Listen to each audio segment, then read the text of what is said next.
Back in 1978, a young man named Steve Kubacki went cross-country skiing across a frozen Lake Michigan and never made it home again. Ever since, people have wondered what exactly happened to him, but not because he disappeared forever and was gone without a trace, never to be seen again, but because he phoned home 15 months later at 900 miles away in Massachusetts.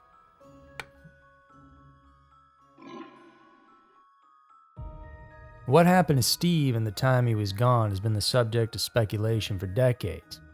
The man himself chose not to divulge everything he experienced and shied away from the media frenzy that wanted answers.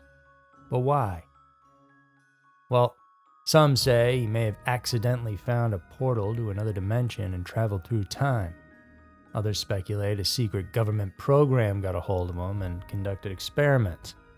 And then, there are those who believe it was a UFO that picked him up. Maybe, really, it was a combination of all three.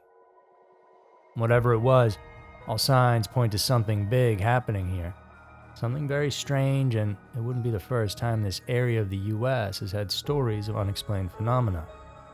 Strange disappearances, in fact, have been happening here for centuries. Steve Kubacki was born in Chicopee, Massachusetts in 1954 to a regular, middle-class family. He spent his childhood in the town of Deerfield. There was plenty of woods and outdoor activities to keep a kid occupied. Steve loved to explore and was always curious and intelligent. He didn't love school so much, but he did have a thirst for knowledge, spending lots of time at the local library reading up on all sorts of subjects that interested him. By the time he was 23 years old, he was a student at Hope College in Holland, Michigan. It was the winter time, and having grown up near the Berkshire Mountains of Massachusetts, Steve was an avid skier. He decided to take some time off from studying to go exploring, and he planned a little solo excursion, cross-country ski journey across frozen Lake Michigan. It was only supposed to be for a couple days. Steve packed up his gear and headed out, but he never returned. And word got out and the search party commenced. It was extensive, and Lake Michigan is massive, and helicopters flew overhead while people, mainly on snowmobiles, combed the frozen lake. They were looking for any sign of the man, and then, a few days in, they got it. A couple of those snowmobilers came across his skis, poles, and backpack, but no sign of Steve himself. Rescue teams descended on the area where the only clue they had, other than his belongings, was a 200-yard trail of footprints in the snow that led from his gear towards the edge of the lake. But strangely, the prints just ended abruptly. It was as if he had been lifted up into the air, plucked right off the snowy ice. Of course, that was no logical explanation, and so even though it didn't look like there were any cracks in the ice or signs of problems in the area's terrain, investigators were quick to surmise that Kubacki had somehow fallen into the lake and likely drowned. Numerous divers broke through the ice and searched the depths of the water and the surrounding area, but still no sign of clothing or gear or body. It truly seemed like Steve had just walked off the face of the earth, and that got people talking, especially those who had lived in that area, because they had all heard the stories growing up about other planes, ships, and people vanishing from this part of Michigan, and now it seemed it was Steve's turn. Long before he disappeared, there had been many documented odd occurrences out there, and so many, in fact, the place has even been named the Michigan Triangle. The Michigan Triangle is a region defined by the lines that connect Ludington in the east, Benton Harbor in the south, and Manitowoc in the northwest. It gets its name simply because this area of Lake Michigan has been the site of numerous mysterious disappearances, which many find comparable to the infamous Bermuda Triangle. Dating back to 1679, the ship Le Griffin is one of the earliest recorded mysteries of this triangle. Built by the French explorers René Robert Cavelier and Sieur de La Salle, and this vessel set sail from La Grande Bay, which is now Grand Bay, loaded with fur and bound for Lake Erie. However, it vanished without a trace and no wreckage or cargo has ever been definitively found. Over 2 centuries later, in 1891, another vessel, the Thomas Hume, disappeared under similar circumstances. After dropping off a lumber shipment in Chicago, it set sail for Muskegon, never to be seen again. Now, this one was actually discovered intact under 150 feet of Lake Michigan's cold waters in 2006. Despite speculation of a collision, the ship was perfectly preserved and showed no signs of damage anywhere that would have caused it to sink. The Roosevelt, a 2-mast schooner, was found capsized not once but twice. Each time the 10-man crew disappeared and none of them were ever found. The first time was in 1875 when a ferry crossing found it upside down.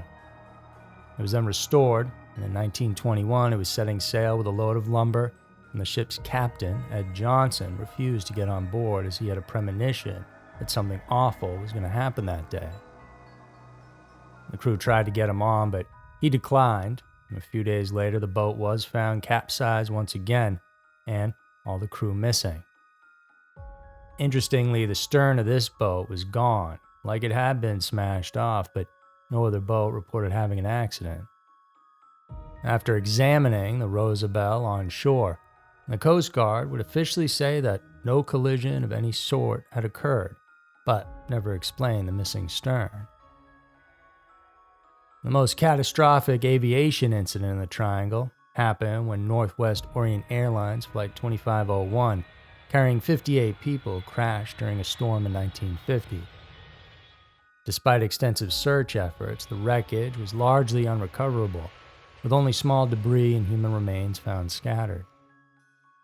The exact cause of the crash remains undetermined, though it likely involved severe weather and possibly a lightning strike, given the storm conditions reported that night. The more recent case of Donald Schaller, who vanished while flying a military jet over the lake in 1998, also remains unsolved. Despite clear weather and no apparent mechanical issues, the aircraft disappeared from radar without a trace. The searches yielded no significant findings, and the cause of the crash, speculated to be in Lake Michigan, is still unknown. Now, many of these incidents could be explained as human error or bad weather, but that still hasn't stopped the idea of something more paranormal coming into play here. In terms of natural causes, the lake's configuration facilitates powerful and often treacherous wind waves and currents, which can easily overpower vessels. Bodies in the water can sink and be pulled miles away, so it would make sense that, especially back in the day when dive teams didn't exist, that people might not be found. Moreover, magnetic anomalies in the region might disorient navigational equipment, potentially leading to accidents. But on the paranormal side, some theories propose the existence of an energy vortex that emits dangerous levels of negative energy, similar to supposed vortexes in other parts of the world. Others point to UFO sightings, to which there are many reported in the vicinity, as potential indicators of extraterrestrial involvement. And so in Steve's case back in '78, the official word was that he had died out there somewhere on the ice. A funeral was held for him, and the college he was attending gave him an honorary degree out of respect for the work he had completed up to that point. Eventually, Steve's case became a tragic and strange story, but the world keeps spinning and people got back to their normal day-to-day lives. And that is until 15 months later, when Steve phoned home. On May 5th of 1979, a car driving along a rural road in Pittsfield, Massachusetts, picked up a hitchhiker who was looking to be brought to the nearest payphone. It was Steve. He called his family to let them know he was okay, though he wasn't perfect. Kubacki said he had no memory of the previous 15 months whatsoever. He said that essentially he woke up in a meadow 40 miles away from the house he grew up in, wearing clothes that weren't his own. He also had with him a small bag containing maps and memorabilia, but again, none of this was his. Despite the pressure from the public wanting to know more, Steve remained tight-lipped about whatever happened to him when he vanished. And some saw this as a sign that there was a more mundane explanation to his story. He just needed a break to get away from it all, perhaps. But if this really happened to you, and you woke up in a field having no recollection of the past 15 months, would you really want to talk about it, or would you need time to process and really wonder if maybe you might be going crazy? Maybe he does remember and something so weird and terrifying actually happened to him that he doesn't want to talk about it at all. Maybe he was told by someone or something that he can't. Steve has gone on to live a fairly regular life. He earned a PhD in clinical psychology and has been a professor at a few universities over the years.